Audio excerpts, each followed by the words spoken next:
Well, let's stop now and take some questions so we can get some audience participation going here. And I just want to remind you that if we don't get to all your questions, because we probably won't, we have lots of people participating tonight, I will begin addressing them on my blog, www.catechistjourney.com.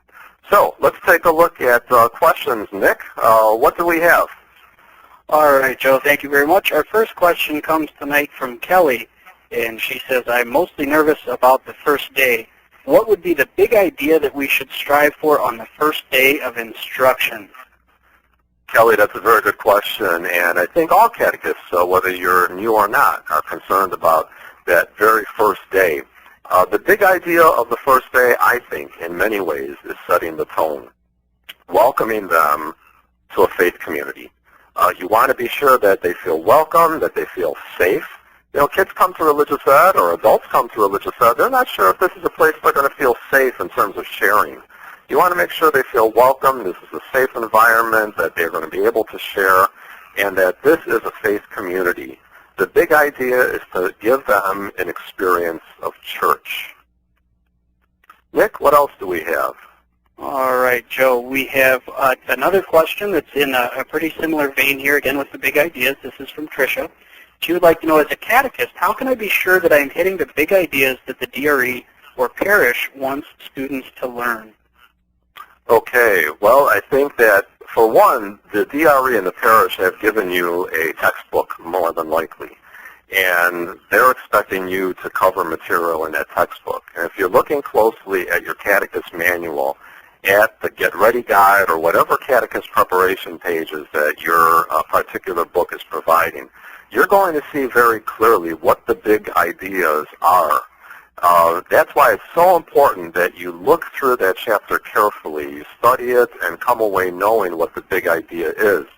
Some parishes will also have a published curriculum that they expect students in certain years to know certain ideas. Always be in communication with your DRE to make sure that you know what the big ideas are that they want enforced and emphasized during the year. Nick, do we have another question? All right, we'll take one more here, and then we're going to keep things moving forward. We will have more question and answer sessions later on tonight, so please keep the questions coming. But our last one for right now, we have an attendee who would like to know, how much time do you spend in preparing for a session? Okay, I get kidded about this a lot of times because at the parish that I'm working at, we use the Finding God program, and I was a contributor to writing that. And so my fellow catechists sometimes tease me and say, oh, you don't have to prepare it all because you helped to write the book. It's absolutely not true. The kids that come to me every year are different. I need to get to know them and need to know how to reach them.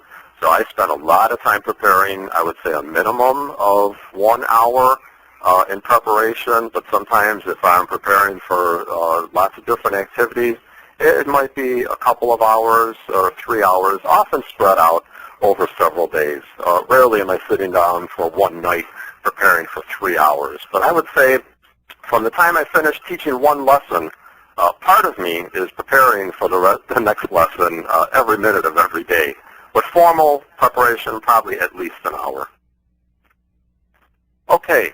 Well, thank you for those questions. Again, the ones I don't get to, we will look at on my blog and address them there. And that'll give you a chance to chime in because there's a lot of wisdom out here in the group. And we look forward to hearing from all of you. Well, it's time for some more questions. It can be about anything we've talked about tonight, whether it be the role of the catechist, the planning and preparation, or the different activities we just talked about. So, Nick, you got some questions for me? Joe, we have a real lively audience tonight. We have a lot of questions. You'd like to remind everybody to keep those coming. Joe will be getting to those we don't answer tonight on the blog. But our first question here comes from Richard. He would like to know your thoughts on encouraging students to have discussions with parents on class topics prior to discussing in class sessions. That's great. Richard, it sounds like you may have some experience doing this. I'm impressed with that suggestion. I know some catechists who do that. They do encourage students ahead of time. They might give a question or an article or a newsletter and have them take it home and tell the kids to talk this over with parents ahead of time.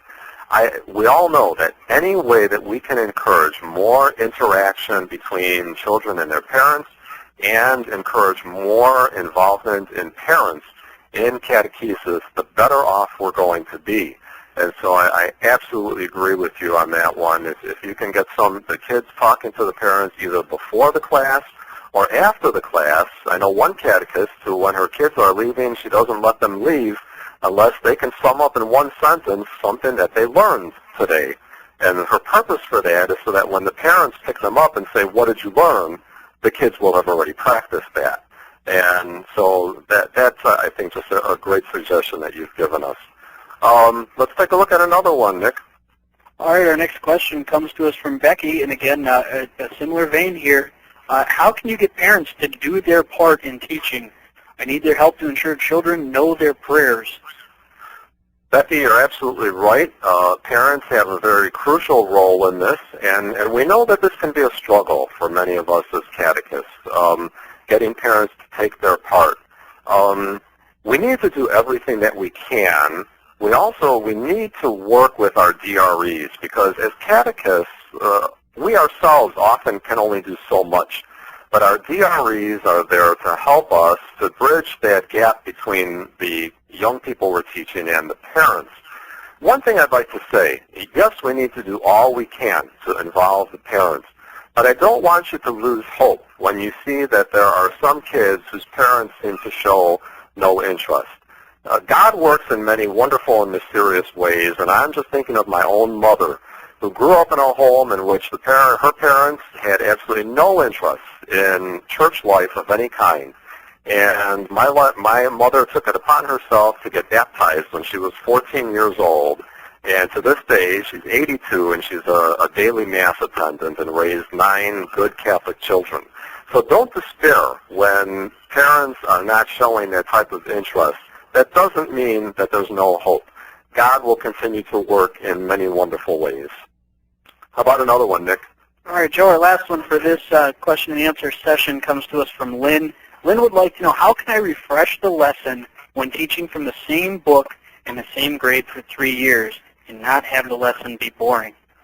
I presume what you're saying is that you yourself have been using the same textbook for 3 years and you're teaching the same grade. If I'm understanding that correctly, that puts a little more onus on us as catechists to bring about more variety. I'm teaching the same grade. This will be the 3rd year of teaching 8th grade using the same book. I just think that there's so much to teach. I can't fathom the notion of getting bored. It just seems like there's endless possibilities. I encourage you to talk to other catechists. I encourage you to surf the internet. That's the reason that I blog at catechistjourney.com. We're constantly trying to share ideas and keep things fresh. Very often, I don't toss my notes out, but a lot of times I don't use them from year to year. I just start fresh and say, okay, what do I want to do this year? How do I want to approach this? So the onus is on us to make sure that we're keeping it fresh. Good question.